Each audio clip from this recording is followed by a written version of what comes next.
Welcome back to the Communication Mastery podcast with me, Mark Burlinson. In this season in 2026, we're going to spend some time looking back and replaying some of the episodes that some of you have asked about in your comments. And in between those, I'm going to be back with little snippets each week of helpful information that you can put into practice in your business, in your life, to help you grow your communication mastery. This week, I want to introduce to you a concept that I've used with a number of businesses, and it's very valuable once you've started to look at communication mastery and you've started to introduce the 7 communication styles to your team, and particularly if you're the leader of the team or you're the executive team for the business. This is a tool or a method that you can use that really helps you to take embedding communication to a deeper level. And it's called the Miscommunication Audit. And this is where you take, I don't know, a week, or if a week is too much, maybe take 2 or 3 days, where you intentionally look for and capture and note every time that miscommunication or misunderstanding is taking away from your team's effectiveness, is interfering with your vision or your goals or the operation of your operation, your business. So it may be taking time to resolve misunderstandings, and you have to revisit something and go over something. Maybe you had a meeting and then a couple of days later it's clear that we didn't have a clear understanding coming out of that meeting of what we were working on. Or it may be that there's a miscommunication that actually interferes with your profit margin. Maybe the customer thought something was going to happen and now you've got to do something extra to make it work. Those kinds of things. Or maybe there's a relational capital issue within the team where you've got a couple of team members who are constantly just rubbing up against each other, having friction, having difficulty working together. Those kind of areas can really drain your effectiveness. They can take away from the efficiency of your team, and that really affects the bottom line, doesn't it? And so another area that I heard just the other week, actually, from one of my clients, is the whole area of management attention. Like their management team were finding that they were spending more time than they wanted to firefighting and fixing conflicts and working on things that had to be readdressed, that should have not had to be brought back into the picture for them to work through that. So when you start to capture all of those incidents, you'll be surprised how much miscommunication there is. A lot of my clients come to me because they realize that communication is not as strong as it needs to be. But then when they do this miscommunication audit, they realize, oh, wow, we really should have done this sooner. And how much more we can achieve by really embedding communication mastery into the day-to-day. Because this is never something that you want to just have a one-off workshop or a half-day training and tell everyone to communicate more. That kind of impact fades away very quickly. But when you embrace the understanding of all 7 communication styles, it really begins to bring that viewpoint, that lens, into the way you do everything as a team or as a business.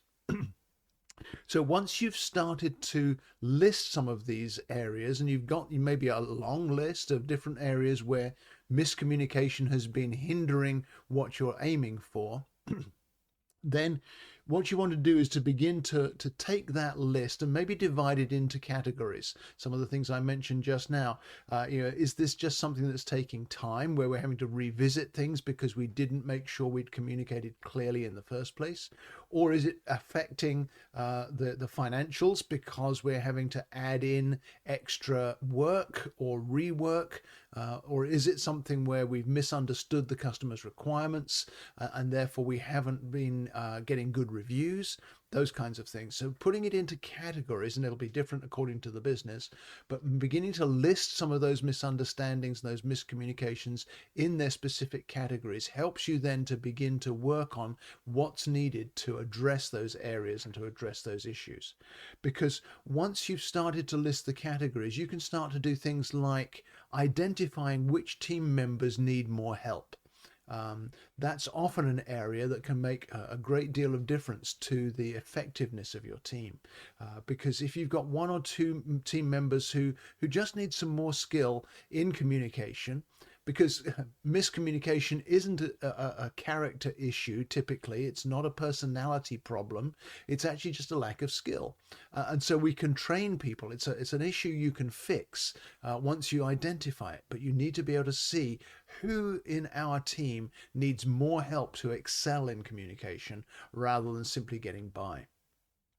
You can also look for the areas where misunderstandings get repeated, and then you can begin to look at why do those misunderstandings get repeated. It may be that you've got a team of maybe three people working together, but their communication styles are very different, and each of them is looking through the lens of their preferred style, and that's why the misunderstandings are creeping in. Once you begin to train them and help them to see each other's strengths, then you can turn those differences into an advantage for that team rather than a disadvantage. It becomes a plus with that team that they understand each other's differences better rather than an obstacle to their teamwork.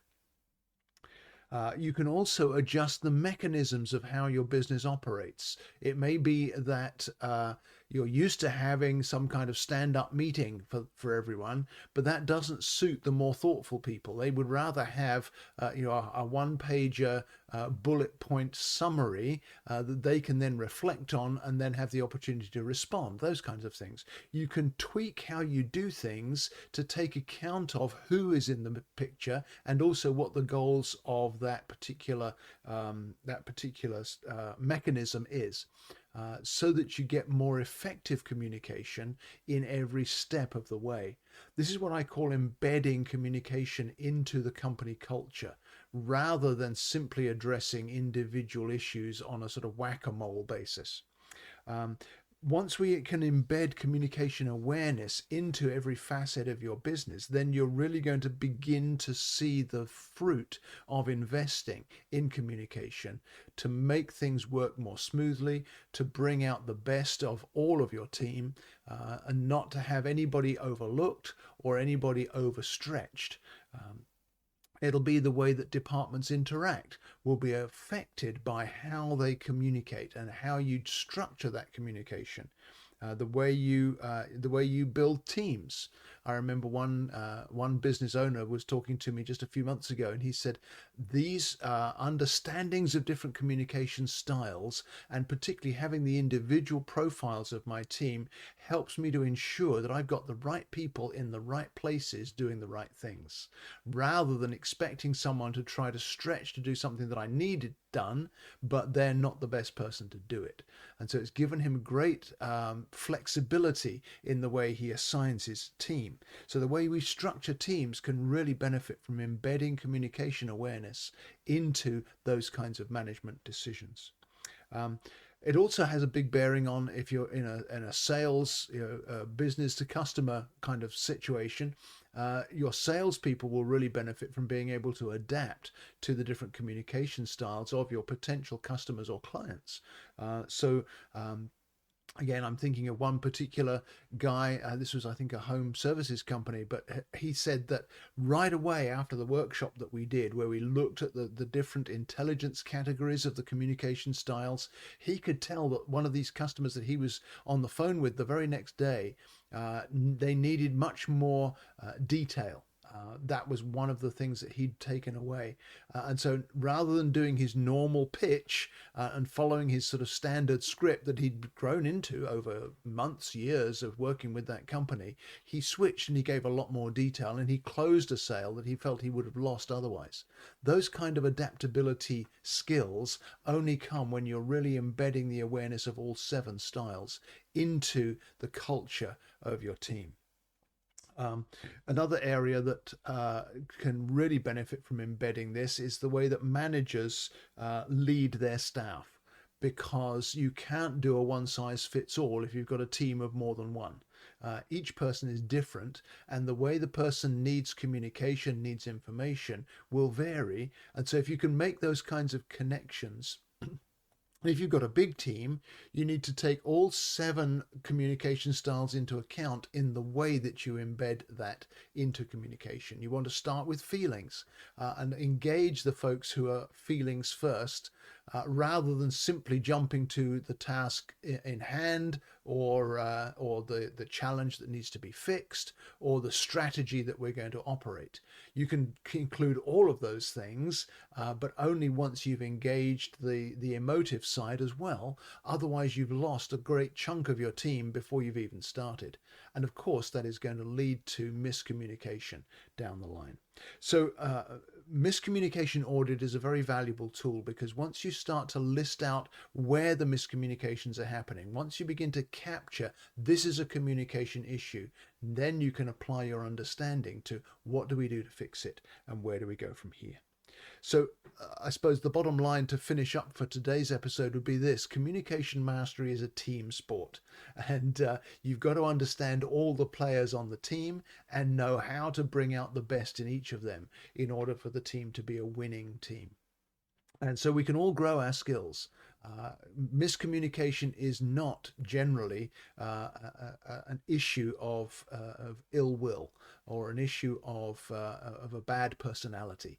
It's simply a matter of training. It's simply a matter of increasing our understanding, increasing our skills, growing our mastery, which is why I'm so glad that you are a listener to this podcast, because you clearly care about this. And of course, every team benefits from a good coach. And so if your team needs more help, be sure and let me know. I'd be glad to chat with you about any ways that you can develop the way that you're leading your team to be able to take advantage of all 7 communication styles and all of the understandings of communication mastery. So go to my website, markburlinson.com, use the contact form, send me a message. I'd love to hear from you. What resonated with you from this week's episode? Which areas will you be able to apply this week in your setting so that your team grows communication mastery and becomes more effective? I'll look forward to hearing from you, and we'll see you back here next week. Thank you so much for listening to today's episode. It would mean a lot to me if you'd rate and review the podcast so it helps more listeners to find us. But also, would you give me your feedback on things you'd like to hear about in future episodes? And remember to share the episode with a friend if you see something that would benefit them as well. You can reach me with feedback through my website at markburlinson.com. Just click on the contact button and send me a message. I respond to everyone personally, and I really want to hear from you. So thank you again for listening, sharing, reviewing, and giving me your feedback.